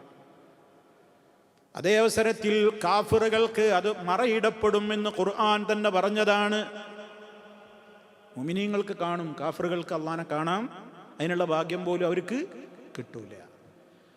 അപ്പോൾ ആകാശലോകങ്ങൾക്ക് വ്യത്യസ്തങ്ങളായ കവാടങ്ങളുണ്ട്. ആ 7 ആകാശങ്ങളിലും ആ 7 ആകാശങ്ങളിലും യോജിക്കുന്ന അവിടെയുള്ള താമസക്കാരുമുണ്ട് എന്നൊക്കെ ഇന്നിപ്പോൾ നമുക്ക് മനസ്സിലായി. അതിനാണ് ഞാൻ അത് വിശദീകരിച്ചത്. 7 ആകാശങ്ങളുണ്ട്, ആ 7 ആകാശത്തിലും താമസക്കാരും ഉണ്ട്. അതാരാ മലക്കുകൾ? ഇനി നമുക്ക് പേരറിയിച്ച് തന്നോരും അല്ലാത്തവരും ആരൊക്കെയാണ് അവിടെ, ഏതൊക്കെ മലക്കുകൾ ഏതൊക്കെ ആകാശങ്ങളിൽ നിവസിക്കുന്നു നമുക്കറിയില്ല. മലായിക്കത്തുകളുടെ വാസസ്ഥലം വാസ്തവത്തിൽ എവിടെയാണ്? സമാവാത്താണ്, ആകാശങ്ങളിലാണ്. ആവശ്യാനുസാരണം അവരെങ്ങോട്ട് ഇറങ്ങി വരും? ഭൂമിയിലേക്ക് ഇറങ്ങി വരും. അപ്പം അതുകൊണ്ട് തന്നെ സഹോദരങ്ങളെ, നമ്മൾ മലക്കുകളിലുള്ള വിശ്വാസം പറയുന്നിടത്ത് നമ്മൾ അതിനെ സംബന്ധിച്ചുള്ള വിശദമായ ചർച്ചകൾ നടന്നുകൊണ്ടിരിക്കുന്നുണ്ട്. ഇപ്പം നമ്മൾ മലക്കുകളിലുള്ള വിശ്വാസം എന്നൊരു പഠന പരമ്പര 10, 12, 14ഓളം ക്ലാസ്സുകളിലായിട്ടുണ്ട്, യൂട്യൂബിൽ വന്നുകൊണ്ടിരിക്കുന്നുണ്ട്. നിങ്ങൾ ശ്രദ്ധിച്ചവരുണ്ടാകും, അല്ലാത്തവരുണ്ടാകും. അത് നിങ്ങൾ കേൾക്കണം എന്നുകൂടി ഈ സന്ദർഭത്തിൽ ഓർമ്മപ്പെടുത്തുകയാണ്. അപ്പോൾ സുഹൃത്തുക്കളെ, 7 ആകാശം അതങ്ങനെ, അതിൻ്റെയും മീതെയാണെന്ത്? അർശ്. അർശും കുർസിയും ഒക്കെ അതിൻ്റെയും മീതെ. പിന്നെ ഭൂമി, നമ്മൾ നിവസിക്കുന്ന ഈ ഭൂമിക്ക് താഴെ അത്ര തന്നെ ഭൂമി വേറെയും. അപ്പോൾ നമുക്കറിയില്ല, ഇതൊക്കെ അള്ളയാണ്. അപ്പം അല്ലാഹു തആല സൂറത്തു തലാഖിൽ പറഞ്ഞില്ലേ, 7 ആകാശം അതേപോലെ തന്നെ 7 ഭൂമിയും, അല്ലേ? അതാണ് ഞാൻ നിങ്ങളെ ഓതി കേൾപ്പിച്ച 12ാമത്തെ സൂക്തം. അള്ളാഹു അവൻ ആരാണ്? അല്ലദീ ഖലഖ, അവൻ സൃഷ്ടിച്ചവനാണ്. 7 സമാവാത്തിൻ, 7 ആകാശങ്ങളെ, വമിനൽ അർളി, ഭൂമിയിൽ നിന്ന്, മിസ്ലഹുന്ന, അത്ര തന്നെ സൃഷ്ടിച്ചവനാണ്. യതനസ്സലുൽ അംറു, കാര്യങ്ങളൊക്കെ അവൻ ഇറക്കിക്കൊണ്ടിരിക്കുന്നു. ബൈനഹുന്ന, ആ ആകാശഭൂമികൾക്കിടയിൽ നടക്കേണ്ട എല്ലാ കാര്യവും, അർശ് മുതൽ ഫർശ് വരെ നടക്കേണ്ട എല്ലാം അവൻ അതാത് സമയങ്ങളിൽ കൃത്യമായി വളരെ സിസ്റ്റമാറ്റിക്കായി അവൻ അത് ഇറക്കിക്കൊണ്ടിരിക്കുകയാണ്, അത് നടപ്പിൽ വരുത്തിക്കൊണ്ടിരിക്കുകയാണ്. എന്തിനാ അല്ലാഹു തആല അങ്ങനെ നമ്മോട് പറഞ്ഞതെന്തിനാ? ആയത്തിൽ അല്ലാഹു തആല വാക്യം അവസാനിപ്പിച്ചതെന്താ? യതനസ്സലുൽ അംറു ബൈനഹുന്ന ലിതഅലമു, നിങ്ങൾ പഠിക്കാനാണ്, നിങ്ങൾ മനസ്സിലാക്കാൻ വേണ്ടിയാണ് ഇത് പറഞ്ഞു തരുന്നത്. എന്ത്? അന്നല്ലാഹ അലാ കുല്ലി ഷൈഇൻ ഖദീർ, അല്ലാഹു എല്ലാ കാര്യത്തിനും കഴിയൂട്ടോ. വ അന്നല്ലാഹ, തീർച്ചയായും അല്ലാഹു, ഖദ് അഹാത ബികുല്ലി ഷൈഇൻ ഇൽമാ, എല്ലാ വസ്തുക്കളെ കുറിച്ചും അവന് അപാരമായ ഇൽമുള്ളവനാണ്. എല്ലാവരെക്കുറിച്ചും എല്ലാ വസ്തുക്കളെക്കുറിച്ചും അള്ളാഹു അറിവുള്ളവനാണ്. അത് നിങ്ങൾ മനസ്സിലാക്കാനാണ് ഈ 7 ആകാശവും ഭൂമിയും ഒക്കെ എല്ലാം പറഞ്ഞു തരുന്നത് എന്ന് നമ്മളോട്. അപ്പം നമ്മൾ അള്ളാഹുവിലുള്ള വിശ്വാസം നമുക്ക് വർദ്ധിക്കുകയാണ് ചെയ്യുക ഇതൊക്കെ കേൾക്കും. എന്നിട്ട് ഈ ഭൂമിയുടെ ഒരു കോണിൽ ഒരു പുഴുവിൻ്റെ അത്ര പോലും വലിപ്പമില്ലാത്തൊരു മനുഷ്യൻ അഹങ്കാരിയായിട്ട് ചോദിക്കുകയാണ്, ഞാൻ ചൊവ്വാഗ്രഹത്തിൽ പോയി ചന്ദ്രനിൽ പോയി ഇറങ്ങി ചൊവ്വായിലേക്ക് ഞാൻ എത്തി നോക്കി, അവിടെയെങ്ങും ഈ പറയുന്ന ദൈവത്തെ ഞാൻ കണ്ടില്ല. അഹങ്കാരിയായ മനുഷ്യൻ, ദൈവനിഷേധിയായ മനുഷ്യൻ പറഞ്ഞുകൊണ്ടിരിക്കുക. അവൻ 7 ആകാശം പോകട്ടെ, അവൻ്റെ ബോഡി, അവൻ്റെ ശരീരത്തിൽ എന്തൊക്കെയുള്ളത്, എന്തൊക്കെ സെല്ലുകളാണുള്ളത്, ഏതൊക്കെ കോശങ്ങളാണുള്ളത് എന്നുപോലും മനുഷ്യൻ അറിയാല. എന്നിട്ടാ പറയണത് എൻ്റെ എനിക്കറിയാൻ പറ്റുമോ? ആർക്കറിയാൻ പറ്റും? എത്ര പഠിച്ചോനും അവൻ്റെ ശരീരത്തിൽ എന്തൊക്കെ സെല്ലുകളാണ്, ഏതൊക്കെ വിധത്തിലാണ്, എങ്ങനെയൊക്കെ അതിൻ്റെ പ്രവർത്തനം ആർക്കറിയാം? ആരാത് പഠിച്ചവർ? ആർക്കത് അറിയുന്നവർ? എന്നിട്ടാണ് മറ്റുള്ളതിനെയൊക്കെ അവൻ എന്ത് ചെയ്യുന്നത്? നിഷേധിക്കുക. അപ്പോൾ മനുഷ്യൻ വല്ലാത്ത ഒരു, അതാണ് കാഫിർ എന്ന് പറഞ്ഞാൽ. അതാ സത്യത്തെ നിഷേധിച്ച് തള്ളാണ്, നിഷേധിയാണ്. ആ നിലക്കുള്ളൊരവസ്ഥയാണ്. അപ്പം അതുകൊണ്ട് അള്ളാഹു സുബ്ഹാനഹു വ തആല 7 ആകാശങ്ങളെയും 7 ഭൂമിയെയും ഒക്കെ സൃഷ്ടിച്ചു എന്ന് മാത്രമല്ല, യതനസ്സലുൽ അംറു ബൈനഹുന്ന അവിടെ പറഞ്ഞില്ലേ, അവക്കിടയിലുള്ള എല്ലാ കാര്യങ്ങളും ആവശ്യമായ നിലക്കുള്ള കാര്യങ്ങളൊക്കെ അവൻ ഇറക്കിക്കൊണ്ടേയിരിക്കുകയാണ്. അതാണ് യുദബ്ബിറുൽ അംറ മിനസ് സമാഇ ഇലൽ അർളി. യുദബ്ബിറുൽ അംറ മിനസ് സമാഇ ഇലൽ അർളി. ആകാശത്ത് നിന്ന് ഭൂമിയിലേക്ക് അവൻ ഇറക്കിക്കൊണ്ടിരിക്കും. അപ്പം മേറാജുമായി ബന്ധപ്പെട്ടുകൊണ്ട് ഞാൻ ഒരു കാര്യവും കൂടി പറഞ്ഞ് ബാക്കി ഭാഗങ്ങളിലേക്ക് വിശദീകരണം പോവുകയാണ്. മേറാജുമായി നബി സല്ലല്ലാഹു അലൈഹി വസല്ലമിൻ്റെ യാത്രയൊക്കെ കഴിഞ്ഞ് നബി സല്ലല്ലാഹു അലൈഹി വസല്ലം മടങ്ങി വന്നു. ആ യാത്ര കഴിഞ്ഞിട്ട് നബി സല്ലല്ലാഹു അലൈഹി വസല്ലം പിന്നെയും ഏതാണ്ട് 10, 12, 13, 12ഓളം കൊല്ലം എന്തായാലും ജീവിച്ചിട്ടുണ്ട്. ആ യാത്രയുണ്ടായ നബി സല്ലല്ലാഹു അലൈഹി വസല്ലമ ഞാൻ ഇസ്രാ മേറാജ് പോയ യാത്ര ഉണ്ടായ ദിനമാണ്, അതുകൊണ്ട് നിങ്ങൾ അന്ന് സ്പെഷ്യലായി ഒരു നോമ്പെടുക്കണം, ഒരു മേറാജ് നോമ്പ് എന്ന പേരിലൊരു നോമ്പെടുക്കണം എന്ന് നബി സല്ലല്ലാഹു അലൈഹി വസല്ലമ പഠിപ്പിച്ചു തന്നിട്ടില്ല. അതുകൊണ്ട് തന്നെ മേറാജ് നോമ്പ് എന്ന പേരിൽ ഒരു നോമ്പ് ഇല്ല. അതിൻ്റെ പേരിൽ ഒരു പ്രത്യേക നിസ്കാരവും ഇല്ല. ചില ആളുകളൊക്കെ ഉസല്ലി സ്വലാത്ത് സുന്നത്ത് സ്വലാത്തിൽ മെഹറാജ് റകഅത്തൈനി ലില്ലാഹി തആല എന്ന് പറഞ്ഞ് കൈകെട്ടുക എന്നും അതിൻ്റെ രൂപവും ഭാവമൊക്കെ പല ആളുകളും പഠിപ്പിക്കുന്നുണ്ട്. അടിസ്ഥാനമില്ല. കാരണം ഇസ്ലാമിൽ ഒരു നോമ്പും ഒരു നിസ്കാരമൊക്കെ പുണ്യകരമാവണമെങ്കിൽ അത് അള്ളാഹുവിൻ്റെ റസൂലിലൂടെ നമുക്ക് പഠിപ്പിച്ചു തരണം. അങ്ങനെ ഒരു മെഹറാജിൻ്റെ പേരിൽ ഒരു സ്പെഷ്യലായി ഒരു നിസ്കാരമോ ഒരു നോമ്പോ ഇല്ല. ഇത് നമ്മൾ മനസ്സിലാക്കിയിരിക്കണം. ഇതൊക്കെ പറയുമ്പോൾ പല ആൾക്കാരും നമ്മളെക്കുറിച്ച് ആരോപണം പറയുക എന്താ അറിയോ, ഇവർ പണ്ടേ നന്മ മുടക്കിയാളാണ്. ഒരു നല്ല കാര്യം ചെയ്യാൻ ഇവർ സമ്മതിക്കൂല. നോമ്പില്ല, നിസ്കാരമില്ല. നമ്മളതല്ലല്ലോ പറയുന്നത്, അതല്ലല്ലോ ഈ പറയുന്നത്. പിന്നെന്താണ്? ഇല്ലാത്തൊന്ന് നമ്മളായിട്ട് ഉണ്ടാക്കാൻ പറ്റുമോ? നബി സല്ലല്ലാഹു അലൈഹി വസല്ലമിനാണ് മേറാജ് ഉണ്ടായത്. ആ മേറാജ് ഉണ്ടായ നബി അതിൻ്റെ പേരിലൊരു നിസ്കാരവും നോമ്പോ ഒന്നും നബിക്കോ സഹാബത്തിനോ പരിചയമില്ല. പിന്നെ പിൽക്കാലത്ത് ആരൊക്കെയോ പറഞ്ഞുണ്ടാക്കിയ ഒരു ഇതിന് നമ്മൾ അനുഷ്ഠിക്കേണ്ട വല്ല കാര്യമുണ്ടോ? അതേ അവസരത്തിൽ നമുക്ക് നോമ്പെടുക്കണം എന്നുണ്ടെങ്കിൽ ആരോഗ്യം ആഫിയത്തൊക്കെ ഉള്ളവർക്ക് ഒരു മാസത്തിൽ എത്ര അവസരങ്ങൾ ഉണ്ട്? തിങ്കളുണ്ട്, വ്യാഴുണ്ട്, 13 ഉണ്ട്, 14 ഉണ്ട്, 15 ഉണ്ട് ഒക്കെ അല്ലേ. ഇനി ആയും പോരാ, ഒരാൾക്ക് തോന്നുകയാണ് എനിക്ക് കുറേ നോമ്പെടുക്കാൻ പറ്റും തോന്നുകയാണെങ്കിൽ ഒന്നരാടത്ത് നോമ്പെടുത്തോന്നാ പറഞ്ഞു. ഒരു ദിവസം നോമ്പ്, ഒരു ദിവസം നോമ്പില്ല, ഒരു ദിവസം നോമ്പ്, ഒരു ദിവസം നോമ്പില്ല. ദാവൂദ് നബി അലൈഹി സ്വലാമിൻ്റെ നോമ്പ് എന്നാണ് നബി സല്ലല്ലാഹു അലൈഹി വസല്ലം അതിനെപ്പറ്റി പരിചയപ്പെടുത്തിയത്. അങ്ങനെ ചെയ്യേണ്ടവർക്ക് അങ്ങനെ ചെയ്യും. നമ്മൾ നോമ്പിന് നിസ്കാരത്തിനും എതിരല്ലല്ലോ. നിസ്കാരം എത്രയോ ഒരാൾക്ക് നിസ്കരിച്ചൂടെ? ഒരാൾക്കിപ്പോൾ ഉളു എടുത്തിട്ട് ഒരാൾക്ക് ഇങ്ങനെ തോന്നുകയാണ് എനിക്കിപ്പോൾ കുറേ സുന്നത്ത് നിസ്കരിക്കണം, മുത്തലഖൻ പൊതുവായ നിലക്കിപ്പോൾ ഒരാൾക്ക് ഉളു എടുത്തിട്ട് എത്ര റക്അത്ത് നിസ്കരിച്ചൂടെ? നിസ്കരിക്കാം.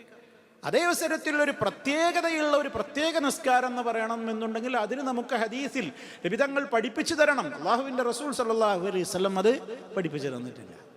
ഇത് സാന്ദർഭികമായി ഓർമ്മപ്പെടുത്തിയെന്ന് മാത്രം. അപ്പം അതുകൊണ്ട് സുഹൃത്തുക്കളെ, അന്നത്തെ ദിവസം ഒരു ഇനിയിപ്പോൾ റജബ് 27 തന്നെ പ്രത്യേകം ഉറപ്പിച്ചു പറയാൻ കഴിയൂല. ഇസ്രാ മിഅ്റാജ് ഉണ്ടായി എന്നുള്ളത് ഉറപ്പാണ്.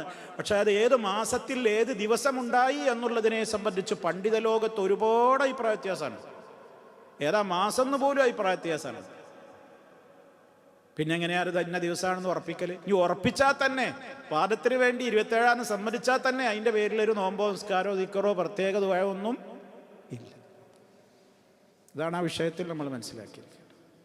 അപ്പൊ അല്ലാഹു സുബ്ഹാനഹു വ തആല യുദബ്ബിറുൽ അംറ മിനസ് സമാഇ, ആകാശത്ത് നിന്ന് ഇലൽ അർദി, ഭൂമിയിലേക്ക് അവൻ കാര്യങ്ങളെല്ലാം കൺട്രോൾ ചെയ്യാൻ റഹ്മാനായ റബ്ബ് അവനാണ് മുദബ്ബിറുൽ ആലം.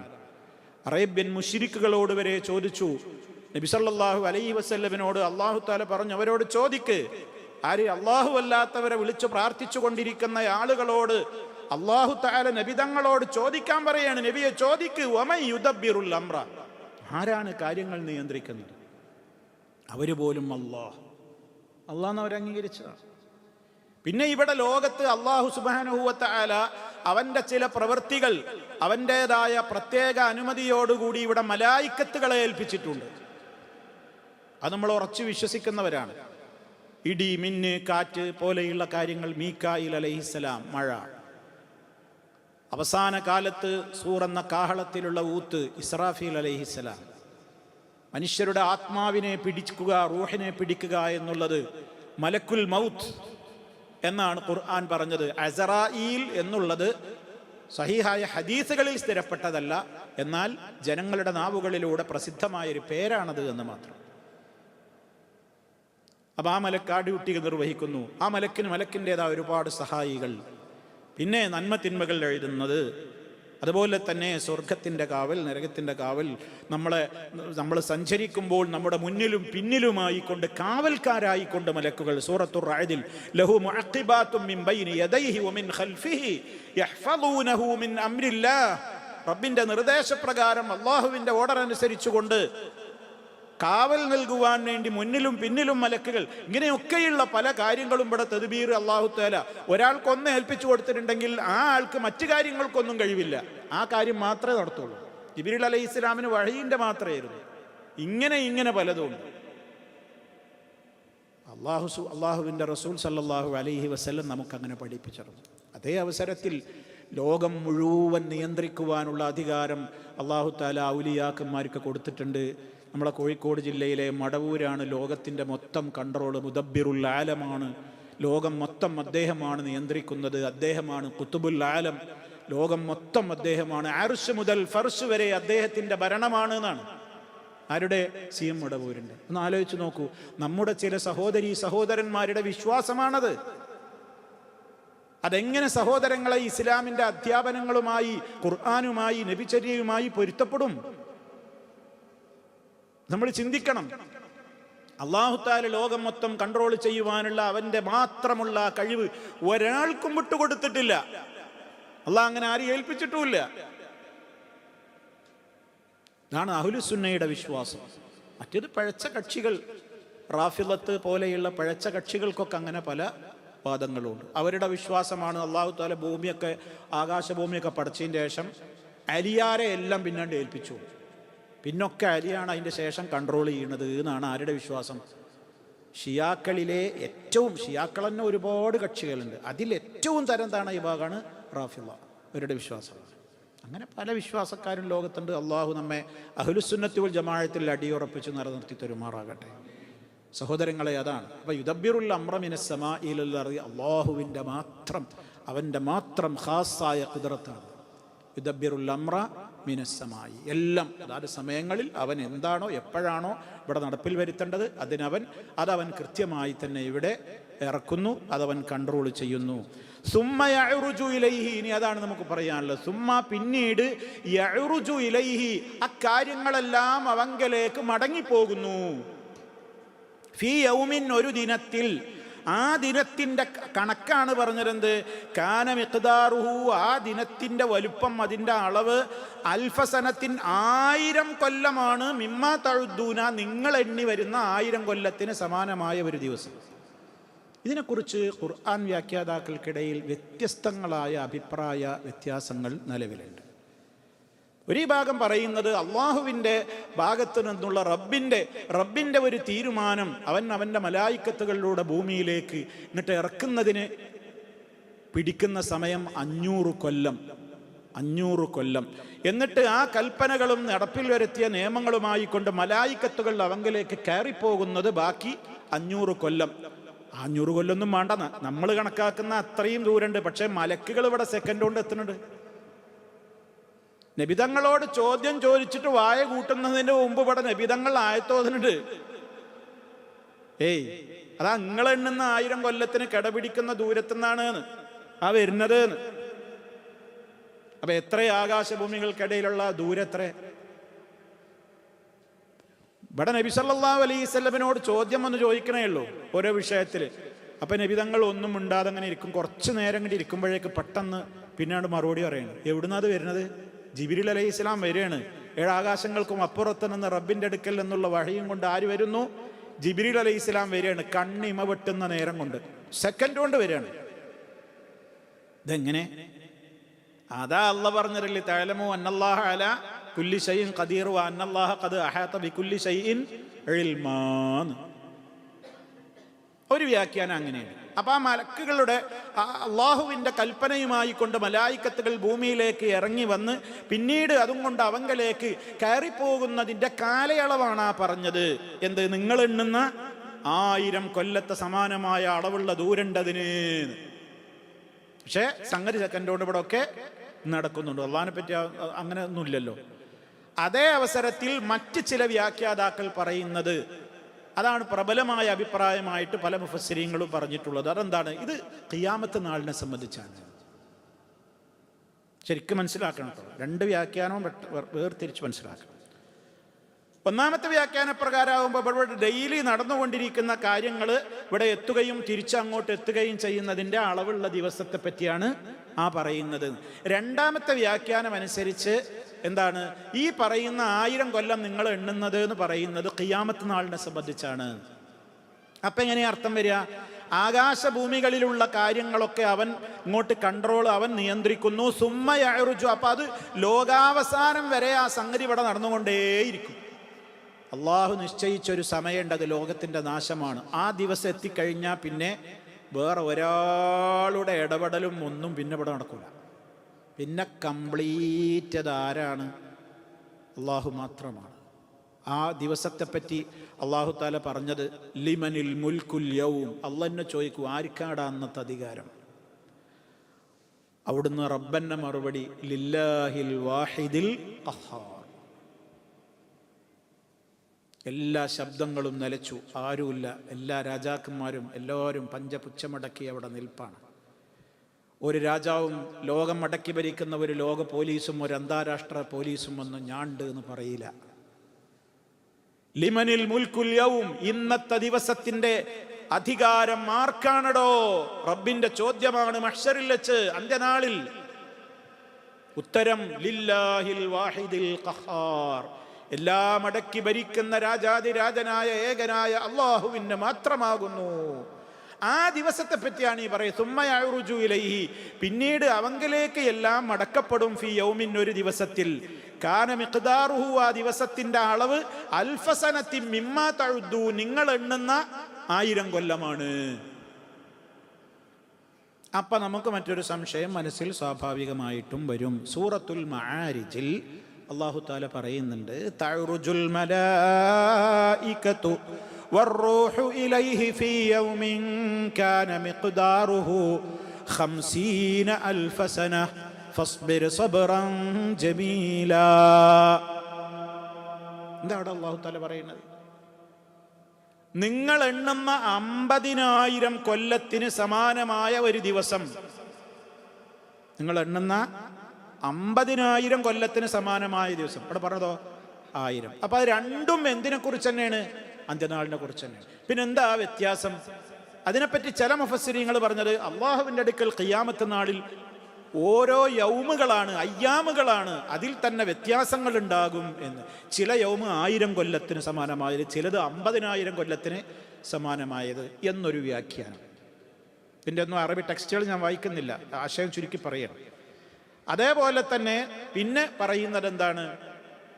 മറ്റൊരു വ്യാഖ്യാനം, അത് സത്യവിശ്വാസികളെ സംബന്ധിച്ചിടത്തോളം അല്ല ഇതൊന്നും. വിശ്വാസികൾക്ക് അത്രയൊന്നും തോന്നൂല. വിശ്വാസികൾക്ക് വിചാരണ നാൾ വളരെ ചുരുങ്ങിയതായിട്ട് തോന്നുള്ളൂ. അവിശ്വാസികൾക്കത് വല്ലാത്ത ദൈർഘ്യം അനുഭവപ്പെടും. 50000 1000 ഒക്കെ അനുഭവപ്പെടുന്നവരുണ്ടാവും. വിശ്വാസികളെ സംബന്ധിച്ചിടത്തോളം നബി സല്ലല്ലാഹു അലൈഹി വസല്ലമിൻ്റെ ഒരു ഹദീസ് ഞാൻ നിങ്ങളെ കേൾപ്പിക്കാം. അള്ളാഹുവിൻ്റെ റസൂൽ സല്ലല്ലാഹു അലൈഹി വസല്ലം പറയാണ്, യൗമുൽ ഖിയാമ അലൽ മുഅ്മിനീന കഖദിരി മാ ബൈനൽ ളുഹ്രി വൽ അസ്ർ. സുബ്ഹാനല്ലാഹ്, അല്ലാഹുമ്മ ജഅൽനാ മിൻഹും. റബ്ബ് നമ്മൾ അതിൽ ഉൾപ്പെടുത്തുമാറാകട്ടെ. നോക്കൂ നിങ്ങൾ, യൗമുൽ ഖിയാമ, ഖിയാമത്ത് നാള്, അലൽ മുഅ്മിനീന, സത്യവിശ്വാസികൾക്ക്, കഖദിരി, അളവ് പോലെയേ തോന്നുകയുള്ളൂ, മാ ബൈനൽ ളുഹ്രി വൽ അസ്രി, ഒരു ളുഹറിൻ്റെ അസറിൻ്റെ അടക്കമുള്ള ഒരു സമയം പോലെ. ചില റിപ്പോർട്ട് ഒരു നേരത്തെ നിസ്കാരം പോലെയെന്ന്, അത്ര ലളിതമായിട്ട് അനുഭവപ്പെടും. ഇത് സഹിഹായ ഹദീസാണ്. അത് വിശദീകരിക്കുന്നിടത്ത് പണ്ഡിതന്മാർ പറയണേ, മിൻ നിഅമത്തില്ലാഹി അസ്സ വജല്ല, അള്ളാഹു തരുന്ന അപാരമായ അനുഗ്രഹത്തിൽപ്പെട്ടതാണ്. ആർക്ക്? അവിടെ ശ്രദ്ധിച്ചോളണം, അവിടെ ശ്രദ്ധിച്ചോളണം. അതാ നമ്മൾ പഠിക്കേണ്ടത്. അലാ അഹ്ലിൽ ഈമാനി, മുഅ്മിനീങ്ങളായ ആളുകൾക്ക്, യൗമൽ ഖിയാമത്തി, ഖിയാമത്ത് നാള്, അന്നഹും യുഖഫഫു അൻഹും കുല്ല ശൈഇൻ, അവർക്കവിടെ എല്ലാ കാര്യങ്ങളും അല്ലാഹു തആല ലളിതമാക്കി കൊടുക്കും. ഹത്തൽ ഇന്തിളാർ ഫീ അർളിൽ മഹ്ശരി, മഹ്ശറിലാ നൃത്തം പോലും അവരെ സംബന്ധിച്ചിടത്തോളം അതൊരു പ്രയാസമില്ലാത്തതാക്കി അല്ലാഹു തആല അവർക്ക് മാറ്റുന്നു. ഈമാനുള്ളവർക്ക് മാത്രമാണ്. അല്ലാഹു നമ്മെ അവരിൽ ഉൾപ്പെടുത്തുമാറാകട്ടെ. വഹുമുല്ലദീന, ആരാണവർ എന്ന് കേട്ടോളൂ. വഹുമുല്ലദീന അഹ്സനു ത്വാഅത്തല്ലാഹി അസ്സ വജല്ല ഫിദ്ദുനിയാ. ആരാണ് ഈ മുഅ്മിനീങ്ങൾ? അവർ അല്ലാഹു സുബ്ഹാനഹു വ തആല ദുനിയാവിൽ അവരോട് എപ്രകാരമാണോ റബ്ബിനെ വഴിപ്പെട്ട് ജീവിക്കേണ്ടത്, അപ്രകാരം വളരെ സൂക്ഷ്മതയോടെ ഏറ്റവും മെച്ചപ്പെട്ട നിലയ്ക്ക് ഇബാദത്ത് ചെയ്തുകൊണ്ട് ജീവിച്ചവർ മാത്രമാണ്. വആമനൂ ബിഹി ഈമാനൻ യഖീനിയാ, റബ്ബിനെ സംബന്ധിച്ച് നല്ല ദൃഢമായ ഉറച്ച ഈമാനോടുകൂടെ ജീവിച്ച് മരിച്ചു പോയവരാണ്. അവർക്കാണ് ഈ ആനുകൂല്യം പരലോകത്ത് കിട്ടുക. അള്ളാഹു നമ്മെ അതിൽ ഉൾപ്പെടുത്തുമാറാകട്ടെ. ഇപ്പോൾ സഹോദരങ്ങളെ ആലോചിച്ച് നോക്കുക, മോമിനീങ്ങൾക്ക് വേണ്ടി പരലോകത്ത് അള്ളാഹ് കൊടുക്കുന്ന കാരുണ്യാണത്. റഹ്മാനായ റബ്ബ് അവൻ്റെ റഹ്മത്തിനെ കുറിച്ച് നമുക്ക് പറഞ്ഞതെന്തെന്ന് അറിയോ? റഹ്മാനായ റബ്ബിൻ്റെ റഹ്മത്തൊക്കെ കൂടി 100 ആക്കിയിട്ട് നിങ്ങൾ പഠിച്ചു വെക്കണം. 100 ഉണ്ട്, 100 അനുഗ്രഹങ്ങളുണ്ട്. ആ 100 മഹത്വമേറിയ അനുഗ്രഹങ്ങളിൽ 99 പരലോകത്ത് മോമിനീങ്ങൾക്ക് ചെയ്തു കൊടുക്കാൻ വേണ്ടി അള്ളാഹ് പാർത്ത് വെച്ചിരിക്കുകയാണ്. 1% മാത്രമേ അള്ളാഹിൻ്റെ റഹ്മത്തിൽ നിന്ന് അള്ളാഹ് ഈ ഭൂമിയിലേക്ക് ഇറക്കിയിട്ടുള്ളൂ. ആ റഹ്മത്ത് കൊണ്ടാണ് ഇവിടെ ലോകത്ത് കാണുന്ന എല്ലാ കാരുണ്യ പ്രവർത്തനങ്ങളും ഇവിടെ അള്ളാഹ് ഇവിടെ ഭൂമിയിലേക്ക് ഇറക്കിയ 1%-ൻ്റെ ഫലമാണ്. അപ്പോൾ ഈ 99% എത്രയായിരിക്കും ഉണ്ടാവുക? അതൊക്കെ അവിടെ അള്ളാഹ് കാത്തു വെച്ചിരിക്കുകയാണ്. ആർക്ക് തരാൻ വേണ്ടി? റബ്ബിനെ ഭയപ്പെട്ട് ജീവിക്കുക എന്ന് പറഞ്ഞാൽ ഇവിടെ ദുന്യാവിൽ കുറച്ച് പ്രയാസമുണ്ടായി. ഒരിക്കൽ അള്ളാഹ് വലിയ റിവാർഡ് അവിടെ കൊടുക്കണ്ടേ? എത്ര കഷ്ടപ്പെട്ടിട്ടാണ് അവിടെ മോമിനീങ്ങൾ പ്രവർത്തിക്കുന്നത്. എത്ര ആളുടെ ആട്ടും തുപ്പും കേൾക്കുന്നുണ്ട്, എത്ര ആൾ പരിഹസിക്കുന്നുണ്ട് അവനെ. അവൻ്റെ വേഷം കാണുമ്പോൾ പരിഹാസം, താടി കാണുമ്പോൾ പരിഹാസം, നെര്യാണിക്ക് മേലെ വസ്ത്രം എടുത്താൽ പരിഹാസം, അള്ളാഹിനെ മാത്രം വിളിച്ച് പ്രാർത്ഥിക്കണം എന്ന് പറഞ്ഞാൽ അതിന് പരിഹാസം, ഒറ്റപ്പെടുത്തൽ, ഖബർ മുടക്കൽ, കല്യാണം മുടക്കുക, പെണ്ണ് മുടക്കുക, നിക്കാഹിന് വരൂല, മരിച്ചാൽ കാണണ്ട, നിസ്കാരത്തിൽ തുടരരുത്, അവനോട് മിണ്ടരുത്, സലാം പറയരുത്, എന്തൊക്കെ രൂപത്തിലുള്ള ബഹിഷ്കരണങ്ങളും എതിർപ്പുകളും സഹിച്ചിട്ടാണ് ഒരു മുഅ്മിൻ ഇവിടെ മുത്തു മുസ്തഫ സല്ലല്ലാഹു അലൈഹി വസല്ലം പഠിപ്പിച്ചതുപോലെ ഇവിടെ ജീവിക്കണത്.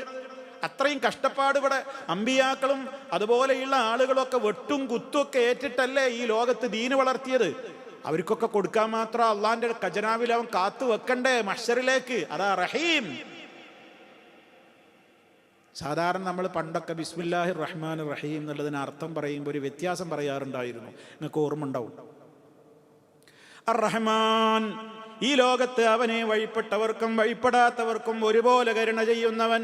അർ-റഹീം, സത്യവിശ്വാസികൾക്ക് വേണ്ടി മാത്രം പരലോകത്ത് കരുണ ചെയ്യുന്നവൻ. അങ്ങനെ ഒരു വ്യത്യാസം റഹ്മാൻ റഹീം എന്ന അർത്ഥം പറയുമ്പോൾ പണ്ട് പറഞ്ഞിരുന്നു. ഇപ്പോൾ ആരെങ്കിലും കേൾക്കാറുണ്ടോ എന്ന് എനിക്കറിയില്ല. കറക്റ്റാണ്. എന്താ കാരണം എന്നറിയോ? റഹ്മാനായ റബ്ബിൻ്റെ അപാരമായ കാരുണ്യം പരലോകത്താണ്. അവിടെ മുഅ്മിനീങ്ങൾക്ക് ഇങ്ങനെ കാത്തു വെച്ചിരിക്കുകയാണ്. അതുകൊണ്ട് നമ്മൾ അള്ളാഹിനോട് ദുആ ചെയ്യുമ്പോൾ യാ അർഹമർ റാഹിമീൻ, കരുണ ചെയ്യുന്നവർ, അത്യുത്തമനായ ഏറ്റവും വലിയ കാരുണ്യവാനായ റഹ്മാനും റഹീമുമായ റബ്ബേ, നീ എന്നോട് റഹ്മത്ത് കാണിക്കണേ. ദുനിയാവിലുള്ള കാരുണ്യത്തെക്കാളും അപ്പുറം അവിടെയാ റബ്ബ് കരുണ കാണിക്കുക. അപ്പോൾ നോക്കൂ നിങ്ങൾ, മുഅ്മിനീങ്ങൾക്ക് ഇതൊക്കെ പരലോകത്ത് കിട്ടുമെന്ന് പറയുമ്പോൾ എളുപ്പമല്ല ഇതൊന്നും കേട്ടോ. ഒന്നും എളുപ്പമല്ല. ഖുർആൻ 3 സ്ഥലത്ത് ചോദിക്കുന്നുണ്ട്, 3 സ്ഥലത്ത് സമാനമായ ചോദ്യം. ഒരു സ്ഥലത്ത് അല്ലാഹ് ചോദിക്കുന്നത് എന്താ അറിയോ? അം ഹസിബുതും അൻ തദ്ഖുലുൽ ജന്ന, നിങ്ങൾ സ്വർഗ്ഗത്തിലേക്ക് അങ്ങ് പ്രവേശിക്കാമെന്ന് നിങ്ങൾ വിചാരിക്കുന്നുണ്ടോ? വലമ്മാ യഅതികും മസലുൽ ലദീന മിൻ ഖബ്ലികും, നിങ്ങളുടെ മുൻഗാമികൾക്ക് ഈ ദീൻ അനുസരിച്ച് ജീവിച്ചതിൻ്റെ പേരിൽ അവർക്കുണ്ടായ കഷ്ടപ്പാടുകളൊക്കെ നിങ്ങൾക്കും വരാതെ നിങ്ങൾ വെറുതെ അങ്ങ് സുഖത്തോടെ സ്വർഗ്ഗത്തിൽ കയറാമെന്ന് വിചാരിക്കുന്നുണ്ടോ? ഇത് ഖുർആനിലെ ചോദ്യമാണ്. നമ്മളിങ്ങനെ ഓതുമ്പോൾ നമ്മൾ അതങ്ങനെ കടന്നു പോകും. എന്തേ ഓതിയെന്ന് നമുക്കറിയില്ല. ഇതാരോടാ ചോദിക്കണം നോക്കണം കേട്ടോ. ഇത് ഇറങ്ങിയൊരു സന്ദർഭമുണ്ട്, സുബ്ഹാനല്ലാഹ്, അത് ഓർത്ത ഒറ്റക്കിരുന്ന് നമ്മൾ പൊട്ടിക്കരയും. ഈ ആയത്ത് ആര് സങ്കടം എന്ന് പറഞ്ഞപ്പോഴേ ആയത്ത് ഇറക്കണം നിങ്ങൾക്കറിയോ?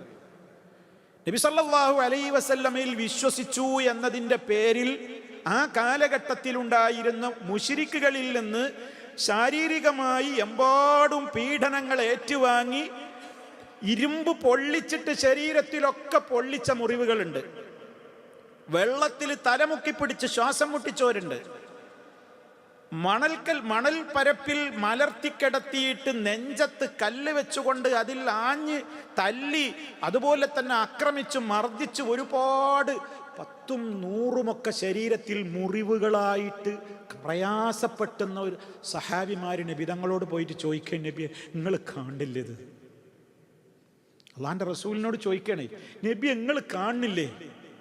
കണ്ടില്ലെങ്കിൽ ഈ ശരീരം മുഴുവൻ ഇത് അവർ ചെയ്തതാ നബിയെ, നിങ്ങൾ പറയുന്നത് പോലെ ലാ ഇലാഹ ഇല്ലല്ലാഹ് മുഹമ്മദ് റസൂലുള്ളാഹിൽ ഞാൻ വിശ്വസിച്ചു എന്നുള്ളതിന്റെ പേരിൽ എന്നെ ചെയ്തതാ. അത് നബിയെ എപ്പോഴാ നീ അള്ളാന്റെ സഹായം നമുക്ക് ഉണ്ടാവുക? ഇത് ചോദിച്ചപ്പോഴാ ജിബ്രീൽ ആയത്ത് കൊണ്ടുവരുന്നത്. ആൾക്കാരോടാ ചോദിക്കണത്. സുഖമായി ഫ്ലാറ്റിൽ AC-ക്കുള്ളിൽ പൂടിപ്പൊതച്ചുറങ്ങുന്ന എന്നോടും നിങ്ങളോടും അല്ല.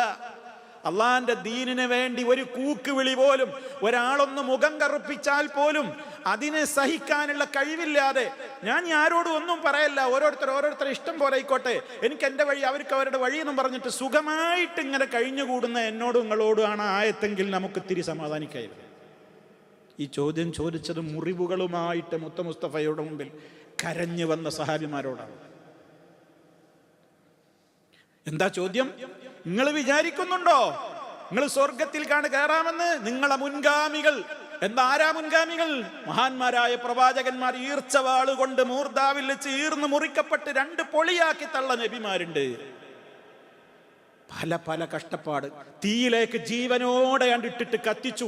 അതാണ് വസ്സമായി ദാത്തിൽ ബുറൂജ് വൽ യൗമിൽ മൗഊദ് വശാഹിദിൻ വമശ്ഹൂദ് ഖുതില അസ്ഹാബുൽ ഉഖ്ദൂദ് അന്നാരി ദാത്തിൽ വഖൂദ് ഇദ്ഹും അലൈഹാ ഖുഊദ് വഹും അലാ മാ യഫ്അലൂന ബിൽ മുഅ്മിനീന ശുഹൂദ് വമാ നഖമൂ മിൻഹും ഇല്ലാ അൻ യുഅ്മിനൂ ബില്ലാഹിൽ അസീസ് ഹമീദ്.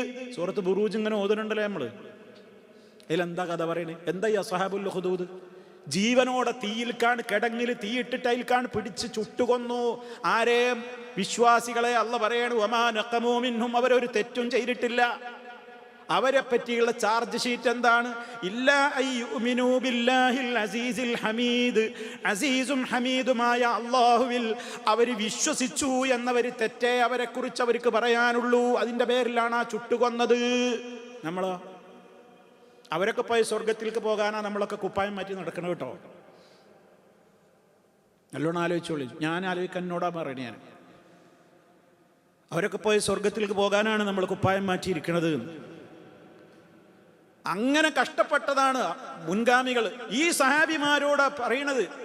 ഈ സഹാബിമാര് ശരീരത്തിൽ മുറിവും കൊണ്ട് എന്നപ്പോൾ പറയണേ, നിങ്ങൾ മുൻഗാമികൾക്ക് വരാത്തതുപോലെ നിങ്ങൾക്കൊന്നും കഷ്ടപ്പാട് വരാതെ വെറുതെ സ്വർഗത്തിൽ കയറാൻ പറ്റും നിങ്ങൾ വിചാരിക്കുന്നുണ്ടോ?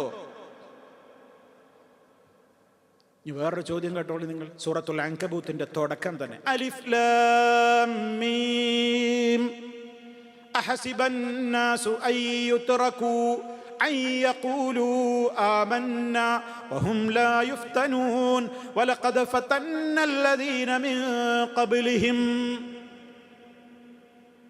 أحسب الناس ജനങ്ങൾ വിചാരിക്കുന്നുണ്ടോ? അയ്യുത്ര അഹസിബ الناس അയ്യുത്രകൂ, വെറുതെ ഉപേക്ഷിക്കപ്പെടുന്നു. അയ്യഖൂലു ആമന്ന, ഞങ്ങളൊക്കെ വിശ്വസിച്ചിട്ടുണ്ട് എന്ന് തൊള്ളേണ്ടാണ് പറഞ്ഞതുകൊണ്ട് രക്ഷപ്പെടുന്നാണോ നിങ്ങളൊക്കെ വിചാരിക്കുന്നത്? വഹും ലാ യുഫ്തനൂൻ, പരീക്ഷണങ്ങൾക്ക് വിധേയരാവാതെ രക്ഷപ്പെടുമെന്ന് ആരെങ്കിലും വിചാരിക്കുന്നുണ്ടോ? എന്നിട്ട് അള്ളാഹ് പറയണം അവരുടെ മുൻപുള്ളവരെ നമ്മൾ നന്നായി കടുത്ത പരീക്ഷണത്തിന് വിധേയരാക്കിയിട്ടുണ്ട്. അള്ളാഹു നമ്മളെ കാത്ത് രക്ഷിക്കുമാറാകട്ടെ. ഈ ദീനിൽ അള്ളാഹു ഉറപ്പിച്ച് നിലനിർത്തി തരുമാറാകട്ടെ. സഹോദരങ്ങളെ, ഉറപ്പാണ്. അതുകൊണ്ട് നമ്മൾ വളരെ ഗൗരവത്തോടുകൂടെ വേണം ഈ കാര്യങ്ങൾ കാണാൻ. അതുകൊണ്ട് അള്ളാഹു താല നമുക്ക് നിശ്ചയിച്ചു തരുന്ന ആ ഒരു ദിനം എന്ന് പറയല്ലേ, ആ ഒരു ദിനം അതിൻ്റെ അളവാണ് പറയുന്നത്. അത് 50,000 തോന്നുന്നവരും കുറേ തോന്നുന്നവരും ഒക്കെ ഉണ്ടാവും. വിശ്വാസികളെ സംബന്ധിച്ചിടത്തോളം അവിടെ അതൊക്കെ അവർക്ക് മാനേജ് ചെയ്യാൻ അള്ളാഹുവിൻ്റെ ഒരു പ്രത്യേകമായ റഹ്മത്ത് കിട്ടും എന്നാണ്. അള്ളാഹു നമുക്ക് തൗഫീഖ് പ്രദാനം ചെയ്യുമാറാകട്ടെ. സഹോദരങ്ങളെ, ബന്ധപ്പെട്ട മറ്റു ബാക്കി കാര്യങ്ങളൊക്കെ ഇൻഷാ അള്ളാഹ് അടുത്ത അവസരത്തിൽ നമുക്ക് വിശദീകരിക്കാം. റഹ്മാനായ റബ്ബ് നമ്മുടെ ഈമാൻ വളരെ സേഫായി സുരക്ഷിതമായി എന്നൊന്നും നിലനിർത്തി തരുമാറാകട്ടെ. റബ്ബിന് ഇഷ്ടപ്പെടുന്ന പ്രവർത്തനങ്ങളിൽ ആവേശപൂർവ്വം മുന്നോട്ട് പോകുവാനും അള്ളാഹുവിന് വെറുപ്പുള്ള കാര്യങ്ങളിൽ അറിഞ്ഞുകൊണ്ട് ഒന്നിലും ഏർപ്പെടാതെ സൂക്ഷ്മത പാലിക്കുവാനുമുള്ള തൗഫീഖ് അള്ളാഹു നമുക്കെല്ലാം പ്രദാനം ചെയ്യുമാറാകട്ടെ. തമ്മിലെ രോഗികൾക്ക് അള്ളാഹു പരിപൂർണമായി ശിഫ നൽകുമാറാകട്ടെ. നമ്മിൽ നിന്ന് മരണപ്പെട്ടു പോയവർക്ക് അള്ളാഹു മഗ്ഫിറത്തും റഹ്മത്തും നൽകി അനുഗ്രഹിക്കുമാറാകട്ടെ. റബ്ബനാ ആതിനാ ഫിദ്ദുനിയാ ഹസന വഫിൽ ആഖിറതി ഹസനതൻ വഖിനാ അദാബന്നാർ. സുബ്ഹാനകല്ലാഹുമ്മ വബിഹംദിക് അഷ്ഹദു അൻ ലാ ഇലാഹ ഇല്ലാ അൻത അസ്തഗ്ഫിറുക വഅതൂബു ഇലൈക്. അസ്സലാമു അലൈക്കും വറഹ്മത്തുള്ളാഹി വബറകാതുഹു.